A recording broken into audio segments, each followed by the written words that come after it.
Session 28, Project Evaluation and Closure. In this video, we are asked to discuss about project evaluation and closure. The objective in these topics are describe how a project plan is evaluated and closed, enumerate and discuss the component of closing a project. Introduction. Congratulations! Your project went well. This is probably the best thing you will hear at the end of your project. However, the project is not done yet until evaluation has been performed and the project is formally closed. That is what we are going to discuss in this session. The last leg of project management, project evaluation and implementation. Project evaluation. Project evaluation is the part of the last phase of project management. This phase provides the project team the opportunity to look back and share their thoughts on how the project went and give their suggestions and recommendations if the project was to be done again.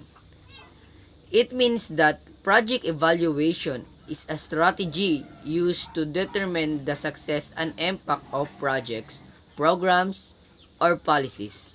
The evaluator requires to gather important information to analyze the process and outcome of a certain project. Project evaluation prompts changes in internal workflow, detects patterns in the target audience of the project, plans for upcoming projects, or report the value of projects to external stakeholders. In project evaluation, there are several principles that ensure evaluation are credible and contribute to the overall success of the organization. In project evaluation, there are 7 principles you must follow. First, seek to improve performance. Your teams learn new methods in evaluation that contribute to the continual improvement of a project. Second, contribute to organizational learning.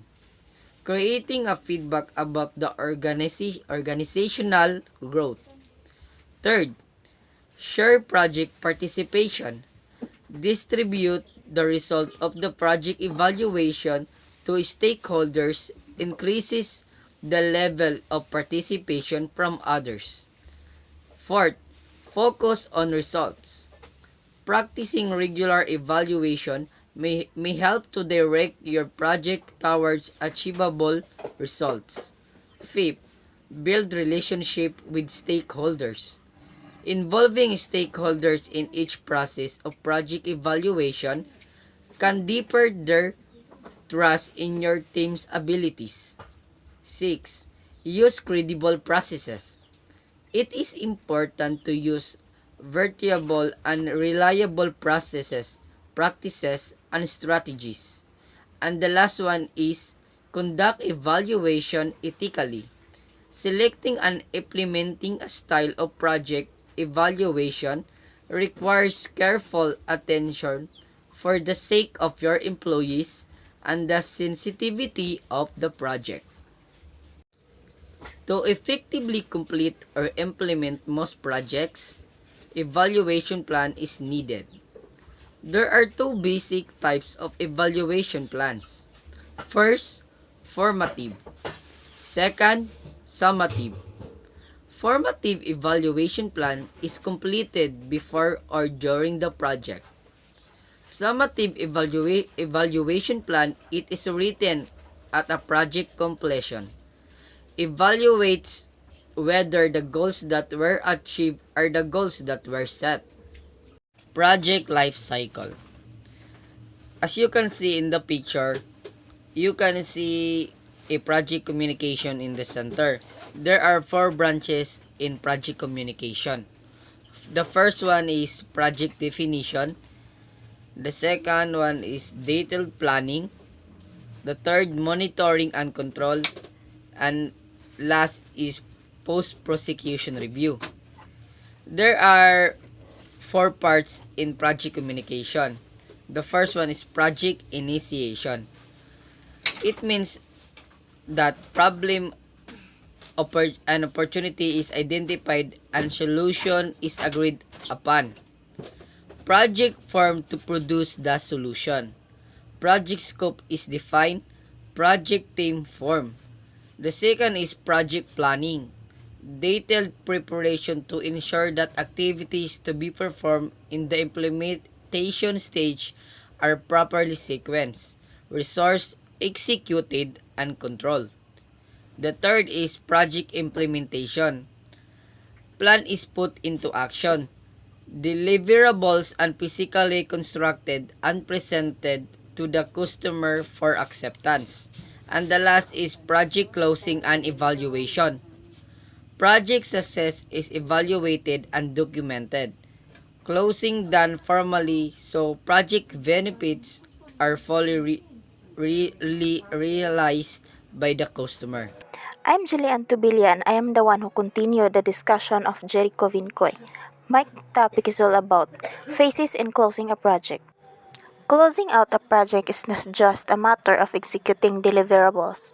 A formal closure phase ensures all loose ends up are tied up. Documentation is signed and approved. Contractors are paid and everyone is on the same page. The closing phase also gives you the opportunity to review and evaluate the project's success. The closing phase of project management is the final phase of the project life cycle. This is the stage where all deliverables are finalized and formally transferred, and all documentation is signed off, approved, and achieved. Administrative closure. This is important part of the integration management. Knowledge area that is achieved when all the work is verified, delivered, and accepted by the customers. Post-implementation meeting. Determine how effectively this was achieved, learn lessons for the future, and ensure that the organization gets the most benefit from the implementation of projects like business continuity planning. You also need to ensure that the lessons learned during the project are not forgotten. The project report.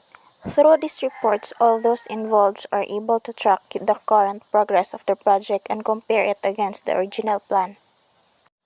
The closing phase of project management involves several steps to ensure the project successfully completed. Formally transfers all deliverables. This is the first step to closing out your project is to finalize and transfer the project deliverables to the client. Next, confirm the project is complete. Each person involved needs to agree on the project's completion before you can formally close out and move on. Review all the project's documentation to ensure all parties have been paid for the work and there are no outstanding invoices. Formally release resources from the project, including suppliers, contractors, team members, and any other partners. Notify them of the end of the project, confirm any payments or obligations, and officially release them so they are free to work on other projects. This is a time to review the successes, failures, and challenges of the project and identify opportunities for improvement going forward. In other words, calculate the project's performance in terms of cost, schedule, and quality. Document your project review with the performance measurement, feedback, and improvement plan. Be sure to keep clear notes on the project's performance and improvement opportunities so you can easily reference and implement them on similar projects in the future. And finally, don't forget to celebrate. The end of a project is a big accomplishment and represents the culmination of many hours of hard work and dedication from a team of contributors. At the end of the project, party is a great way to acknowledge your team's hard work and increase morally.